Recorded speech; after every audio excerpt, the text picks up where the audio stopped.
I'm not superstitious, but I am a little stitious.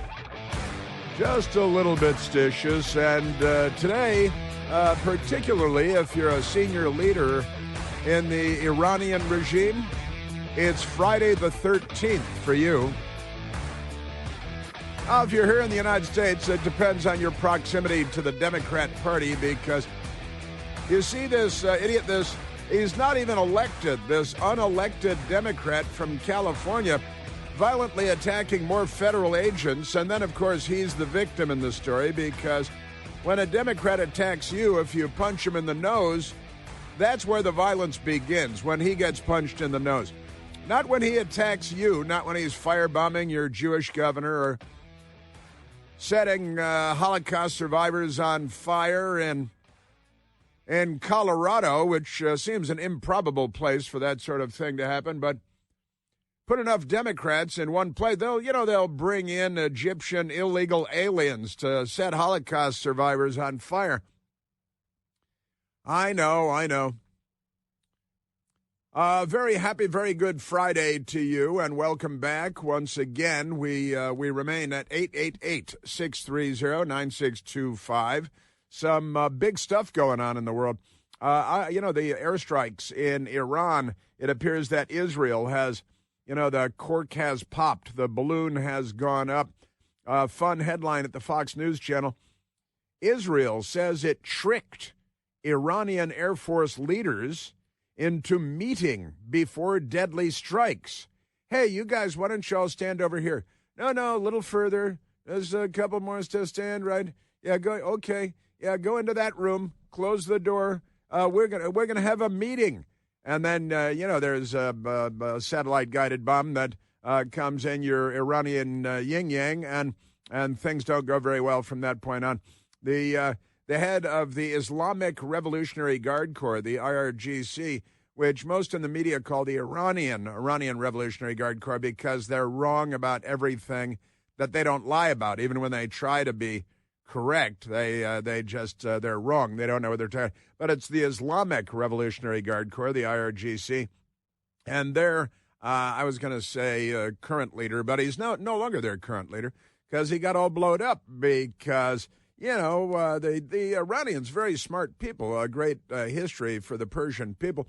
The Israelis, they want to survive. And the psychopaths in Tehran, who have been nurtured and fueled and funded by Barack Hussein Obama and Joe Biden and the Democrats, billions and billions. Amazing stuff going on in the world. Is it World War III? No, because we've already had World War III. So wait, is it World War IV? You could argue because, the war on radical Islam, which war is that?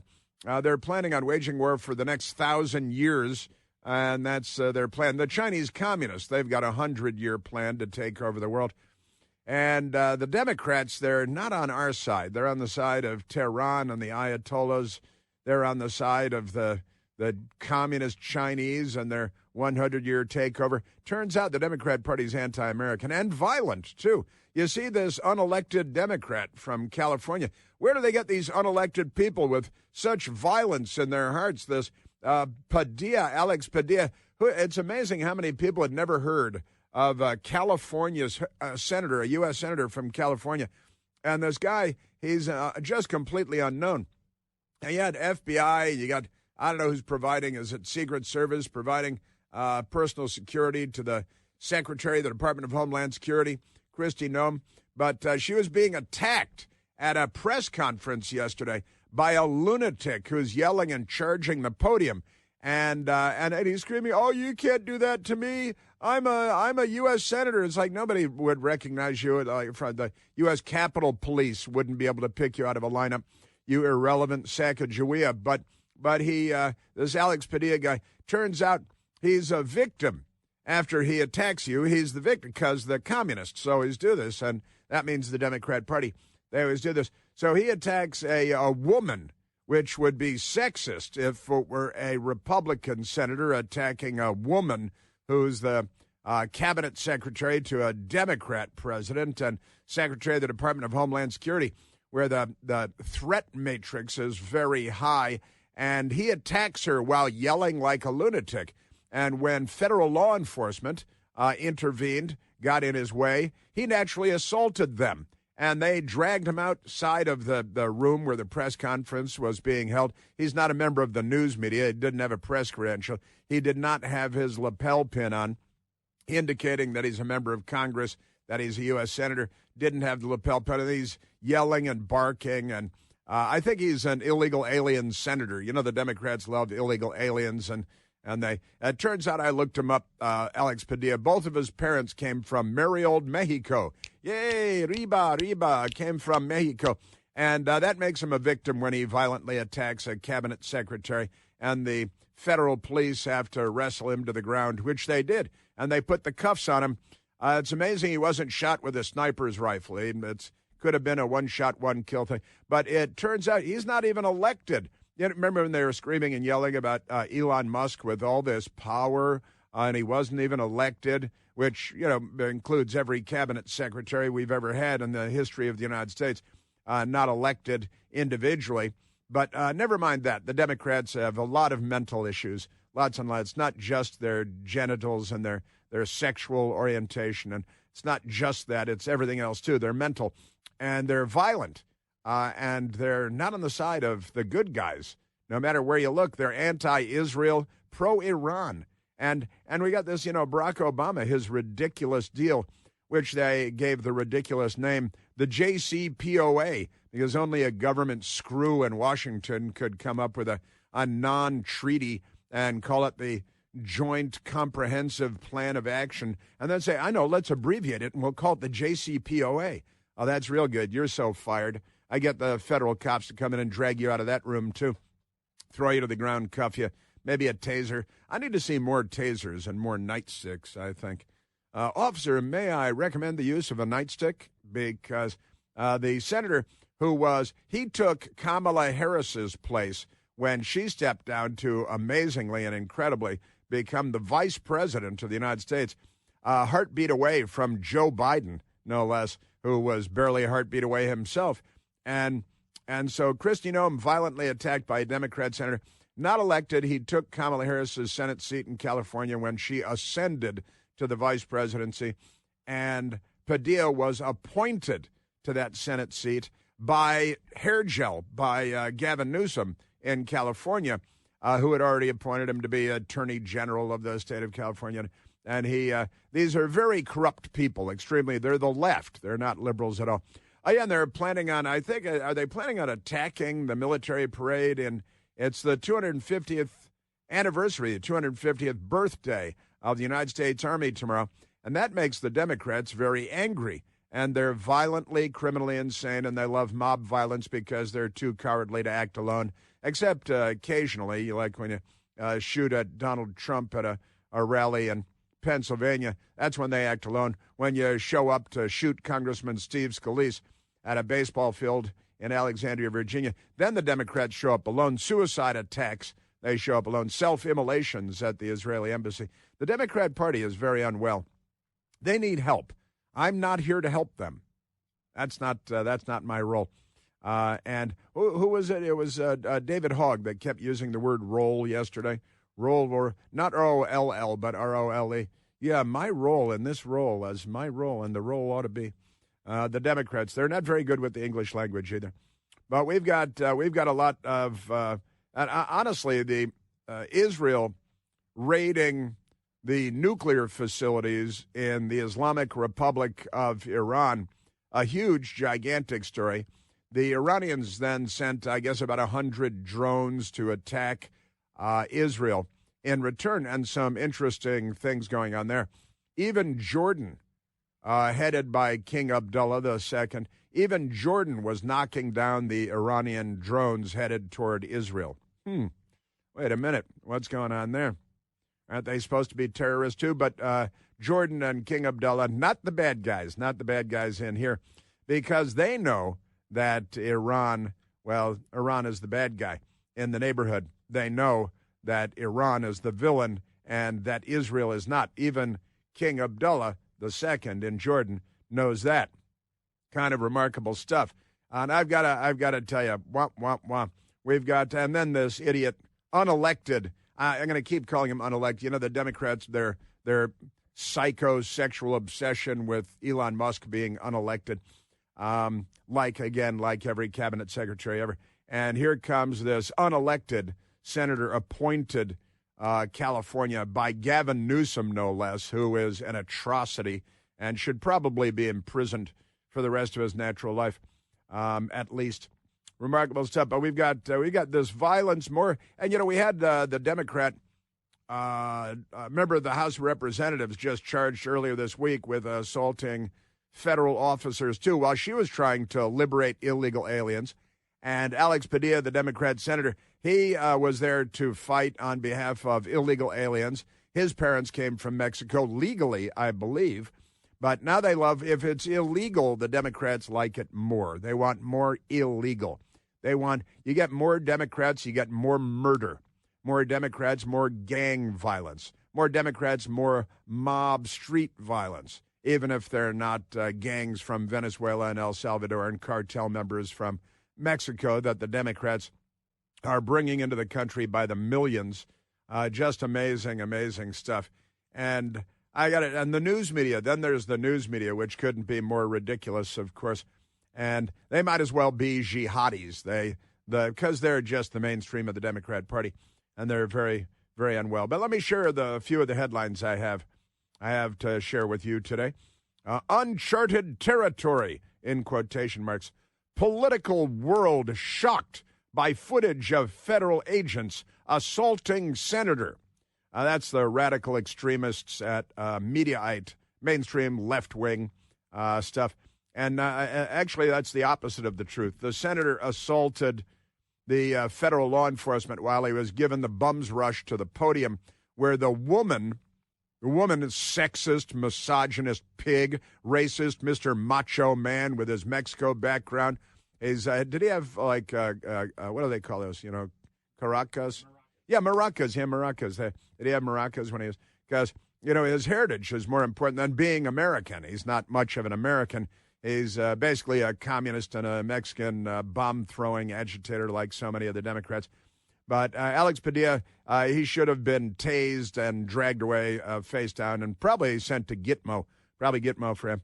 But uncharted territory, a political world shocked the left wing, the firebombing, anti-Semite, Hamas-loving Democrat Party, shocked by footage of federal agents assaulting senator. Again, opposite of the truth, the senator assaulted the federal agents. He should be charged accordingly, just like the idiot Democrat member of the House that assaulted federal agents in New Jersey while she was apparently trying to do like a Houthi-style Yemen breakout of the prison. Oh, yeah, speaking of which, did you see there was an escape, where the idiot mayor of Newark and the idiot Democrat member of Congress assaulted police officers and then became the victims. That detention facility in New Jersey, there was a riot there yesterday, and there was an escape of illegal aliens because the Democrat Party is insane, and they're trying to destroy the United States of America. But there was a breakout there, just amazing. And it's all the Democrats' fault. It's 100% the Democrats' fault. Make no mistake. And Gavin Newsom, very, very angry mental dwarf. Can you say dwarf? Gavin Newsom says Trump will be relieved of his command of the National Guard in California. These guys are they're going to fire on Fort Sumter. They're going to start wearing gray uniforms again very soon, just like they did during the Civil War when they were the Confederate States of America. They're no better now. Isn't that amazing? Now, the riots going on in L.A. on PBS, the Panhandler Broadcasting System, propaganda for the Democrat Party funded by the taxpayer like in communist countries.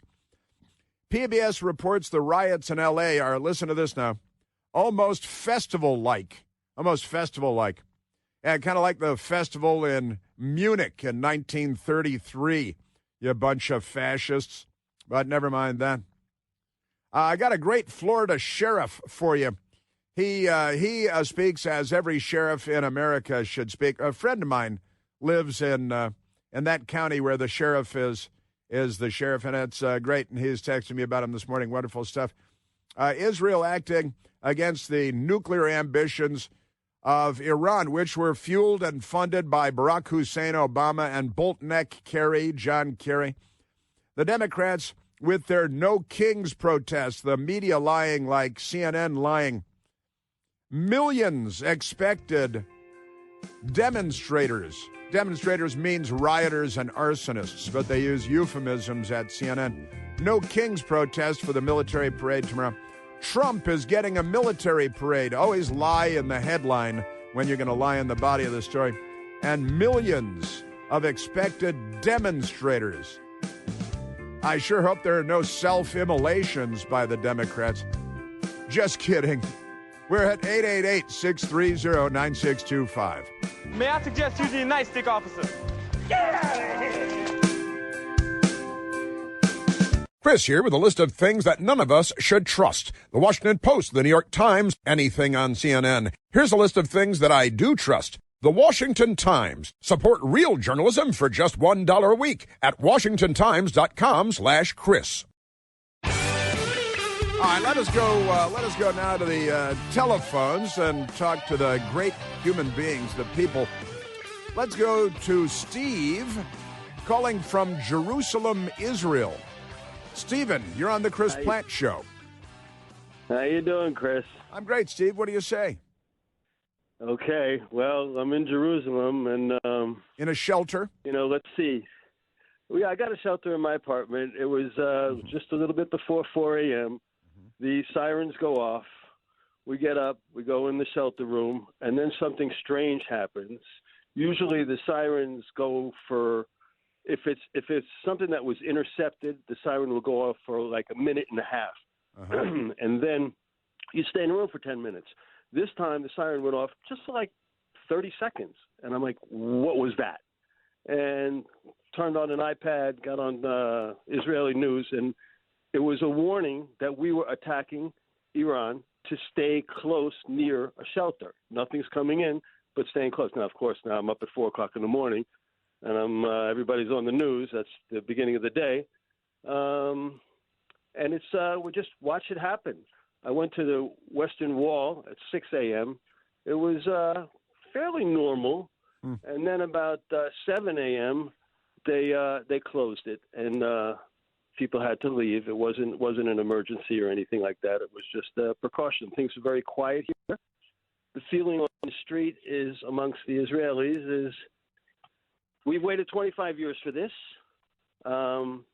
Everybody's ready. Everybody's doing what they're supposed to do. Close to home, streets are quiet. And, when I'm watching the news, and while I was on hold, I was just thinking, they showed the picture of the top guys in Iran that were eliminated. And I was looking at them, and I said, tell you what, Steve, can you hang on for me for a couple of minutes? I got questions for you.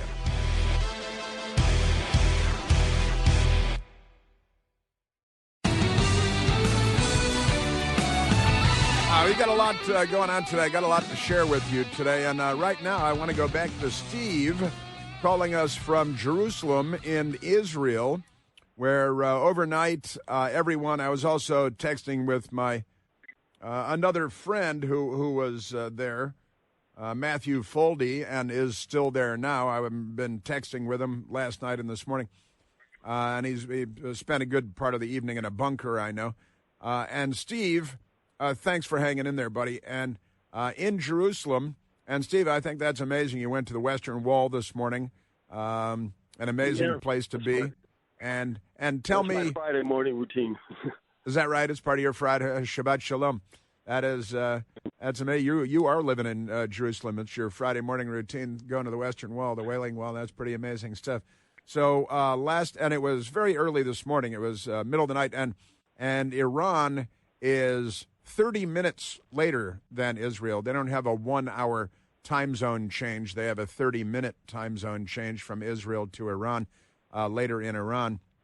And so last night, early this morning, your time, the air raid alarms went off, the sirens went off, and people were instructed to head to bunkers and shelters because the assumption is Iran is going to start attacking Israel, right? No. This one was that's the way it normally is when there's an incoming rocket. When there's an incoming rocket or a Houthi missile, the siren goes off. It goes off for about a minute and a half, and you stay in your bunker or your safe room for 10 minutes in protection for the debris falling that it was shot out. If the siren stops, then the threat has been eliminated, and you're just going inside to become for safety for the falling debris. Now, what happened last night is the siren went off for 30 seconds, and that was very unusual. I mean, you give us time to get in there. We get in there and it stops. What's going on? So I turn the news on, and it's saying, listen, there's no incoming threat. What this is a warning to you. We're attacking Iran. You need to make sure that you're close to a room in case there's a retaliation. And from then on, what went down. Slowly but surely things developed. It was an incredible mission. When you look at it and the things that are starting to come out, that there was drones smuggled and ready for launch inside Iran, and there was a fake setup to get all these leaders in one place, which they're so dumb because that's what they did with Hezbollah. Right. Okay, they faked them out, and it's like I was saying, the feeling on the street is, we're ready for it. We know it's coming. We know what to do. There's no panic or anything. It's very quiet.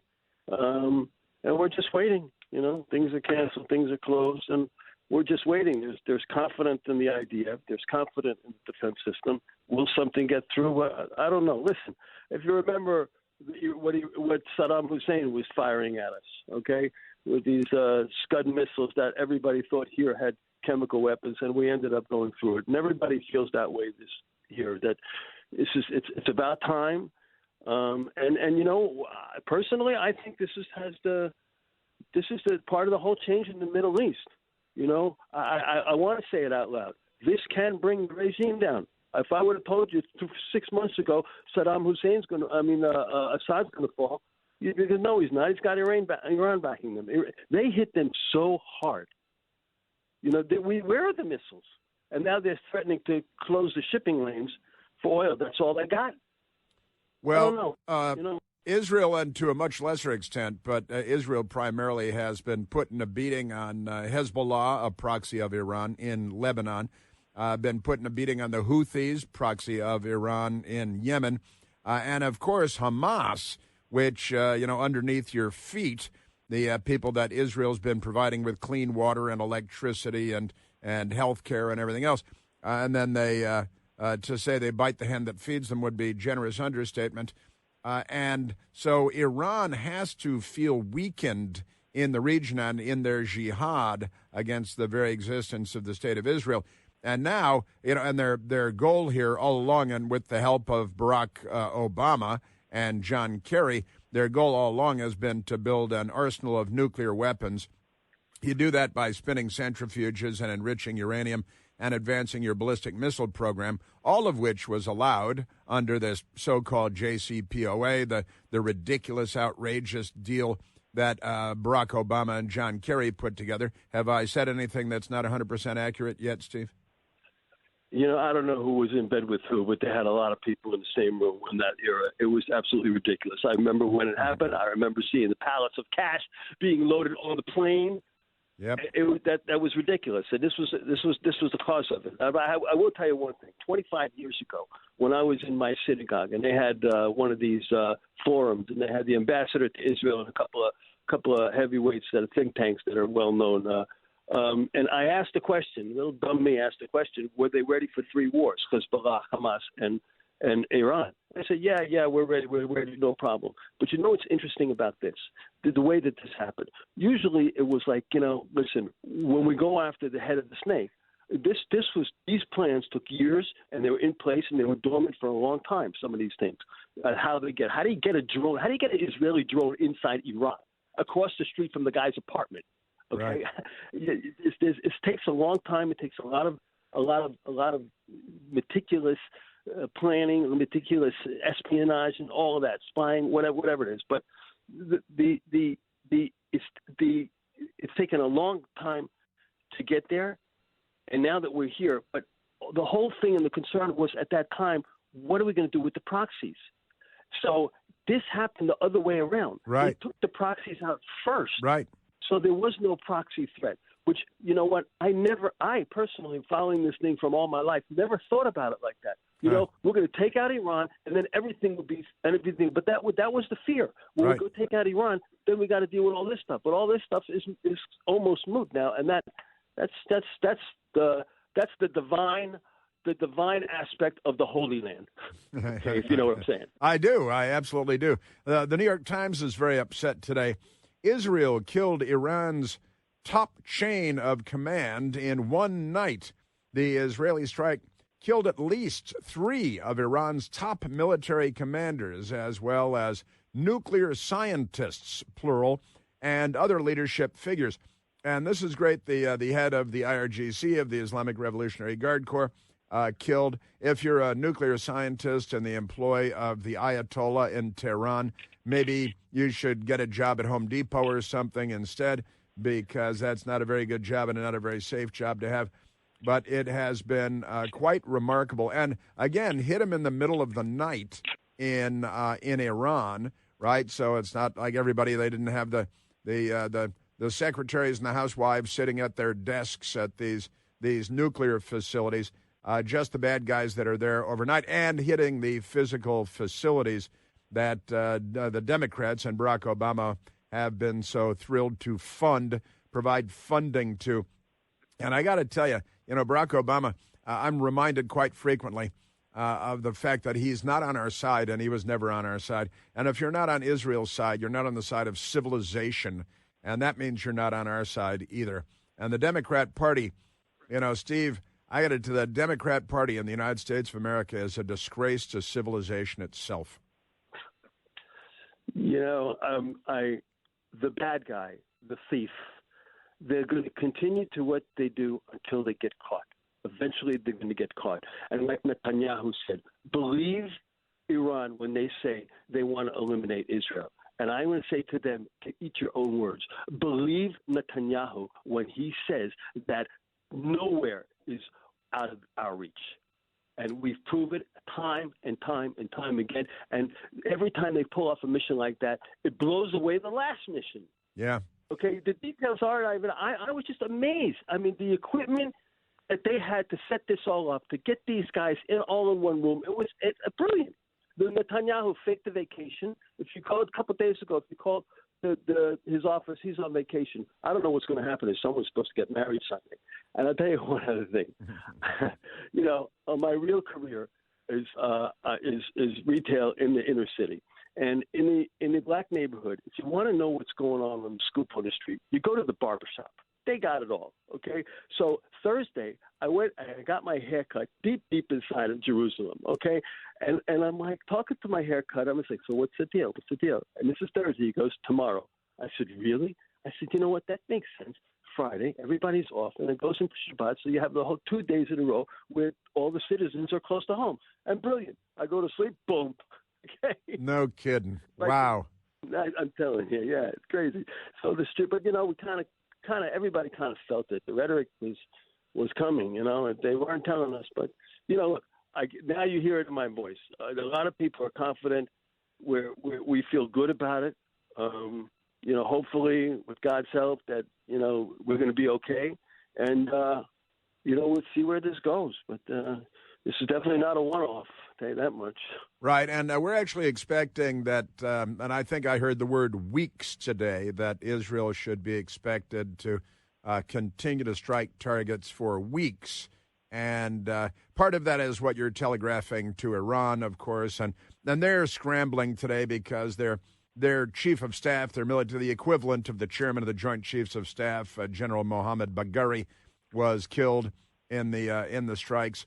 They've got a lot of their senior leadership that has been, killed, and then hitting these nuclear sites, and there's a lot of enriched uranium at a number of these sites, and that creates issues, potentially at least, for the Iranians. Not that they care about the human lives around their nuclear facilities, because they don't, but it could create a domestic political problem.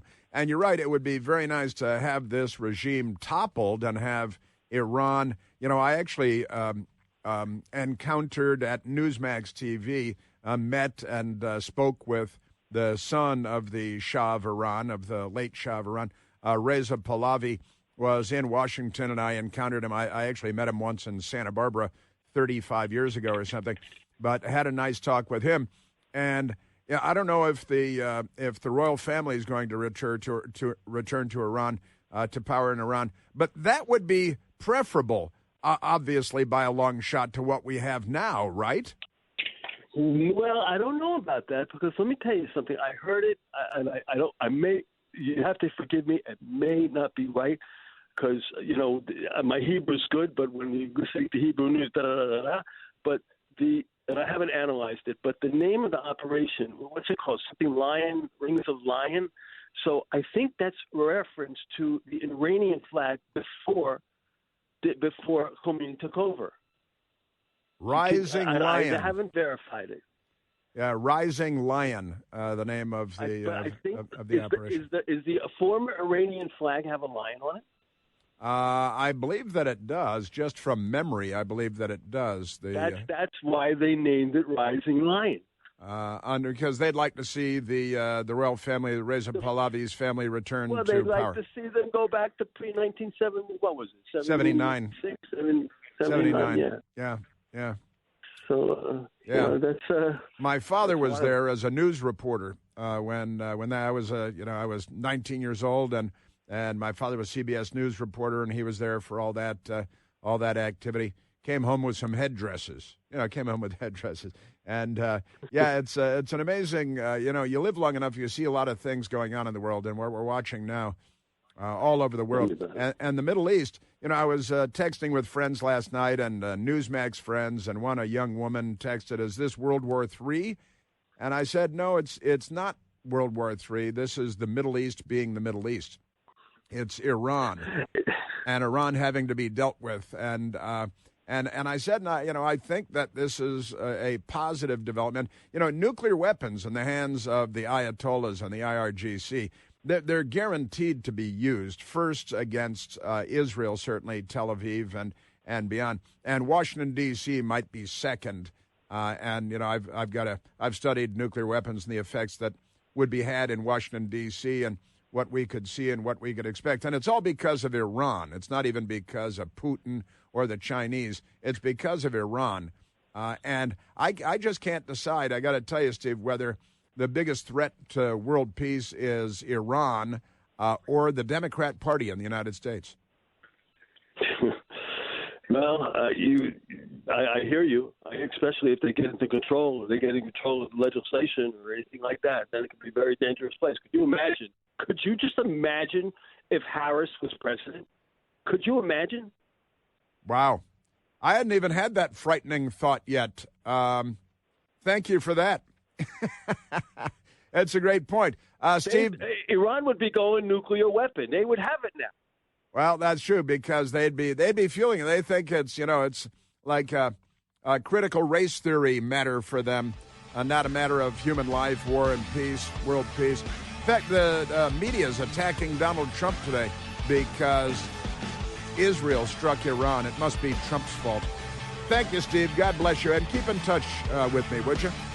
That old Beach Boys song, Bomberan. Bom, bom, bom, bom. Anyway.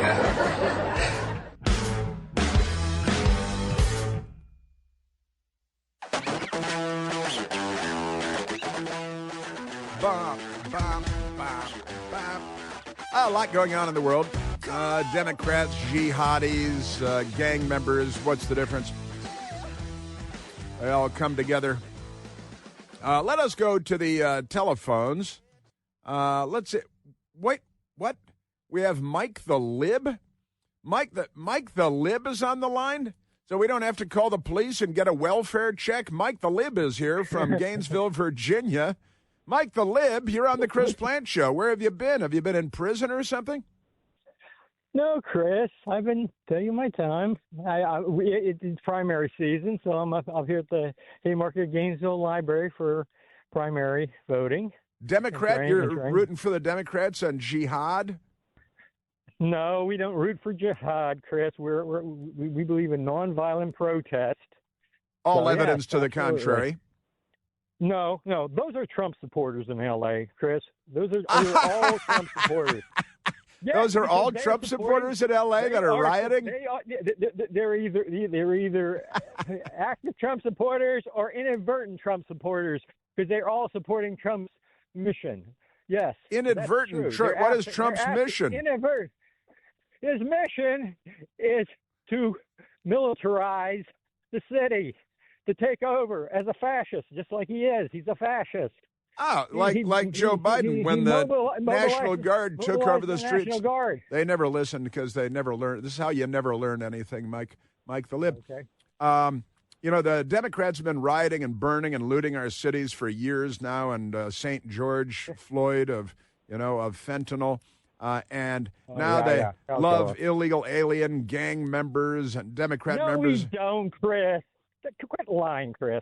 Quit lying about that. Well, what? Okay, we Abrego Garcia. We agree you should get the criminals out, okay? But they were going after everyone, and basically being here illegal. You mean is not a criminal offense, okay? It's not a criminal offense. Well, you Chris. just said it was illegal.